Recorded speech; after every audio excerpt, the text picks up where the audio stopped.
Hello guys, I wanted to make another video just to get some of the thoughts out that I have while they're still fresh in my mind. I know 2 videos in as many days, what's going on? I'm in another place right now. It's not as nice, but it's still pretty nice, I think.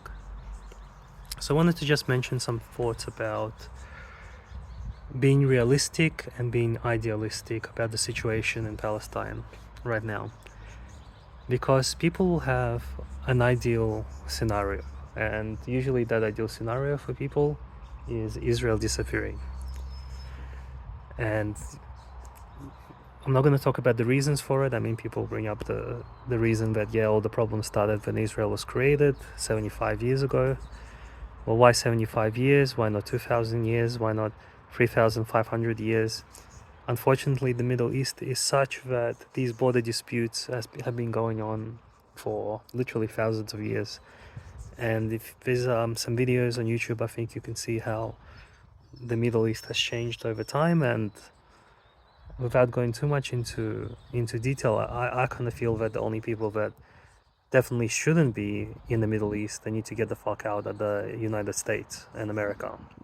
And they are the ones who are often instigating these conflicts or outright participating in them. Whereas I feel that there is a solution where Israel is still there and the Palestinian people are there, and there's some reasonable semblance of peace.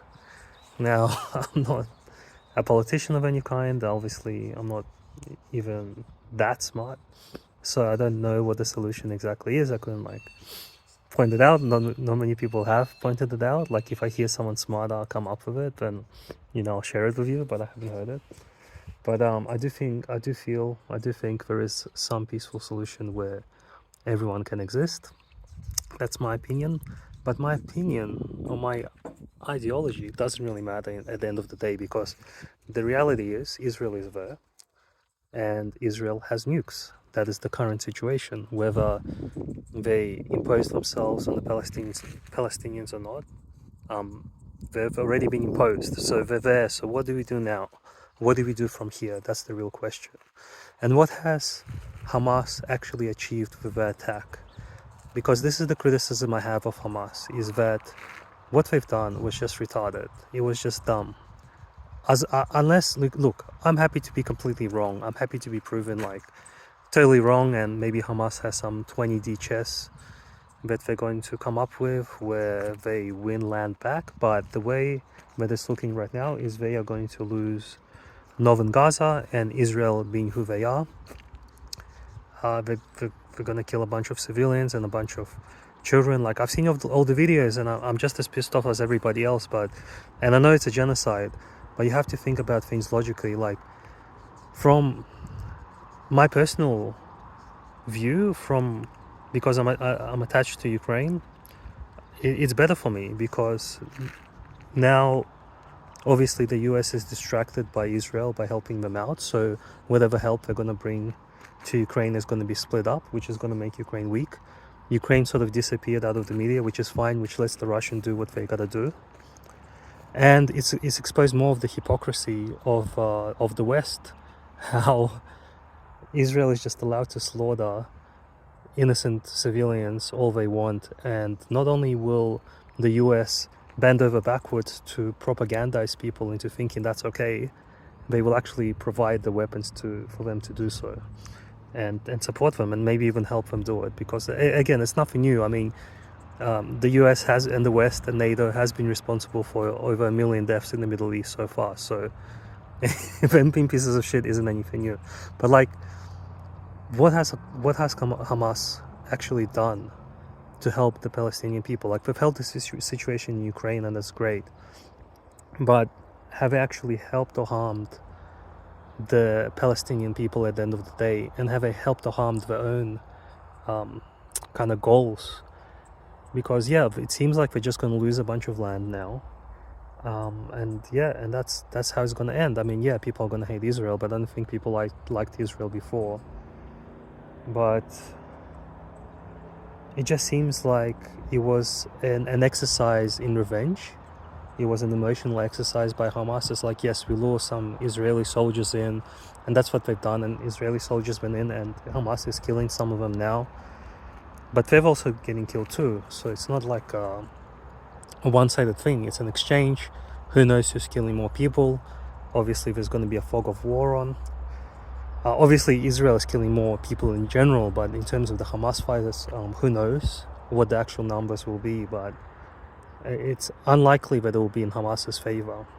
So, just pragmatically, I don't think they've done much for Palestine. I think they've actually moved backwards, like in a big way. They're going to have less land to fight from once everything's done. Like, I don't know if Israel's going to push all the way. I mean, they could just go the full-on genocide and push all the Palestinians out. That's also an option for them. And they've also, because they committed the atrocious terrorist attack, and we have to be honest about what happened, what they did as well. Now, again, if there's a conspiracy theories, if it was all like Mossad behind it, that's fine. I'm willing to be wrong, but I don't think it was. I think from the evidence, it was them. And that's realistically turned a lot of people against hopefully just them and not the Palestinian people. But it is a big propaganda piece that the West does use now to justify the war crimes and atrocities they are committing, which are unjustifiable, but it is a strong point that they're able to use. And it could have been avoided if Hamas just went in and just, yes, attacked, at least attacked all the military bases, but don't take any hostages, don't kill innocent civilians, blow up military complexes, blow up, the police, defense, whatever you want. Okay, but killing civilians is wrong on any level, and none of us should be hypocritical. So in the Ukraine and Russian conflict, there was two situations where kind of like my heart sank a bit, and that was the missile that hit the train station and the missile that recently hit the market. And I saw both of videos, and I saw the repercussions of it. And those two instances ended up being Ukraine's fault. But had it been Russia's fault, then I would want to see the people. If it wasn't an accident, if it was something that was purposefully done, I would want to see the people responsible basically hanged for doing that, because they did kill innocent civilians out of spite or whatever it was, because it wouldn't have had any strategic impact. So those two instances ended up in Ukrainian. Now, Russia is the kind of country that actually would hang those types of people that did that sort of thing. Ukraine wouldn't. I don't think Ukraine has prosecuted anybody. I'm certain of it. Maybe they prosecuted some Ukrainian that maybe committed some war crimes against Ukrainians, whoever they feel Ukrainians are currently. Certainly not the Eastern Ukrainians. But I doubt they've arrested or put anyone in prison for the atrocities they committed against Russians. So those are some extra thoughts I wanted to share with you guys about the situation. And yes, once again, I hope the conflict ends peacefully, but it doesn't seem like it's going that way. So we keep watching what's going on. All right, all the best, guys. Bye.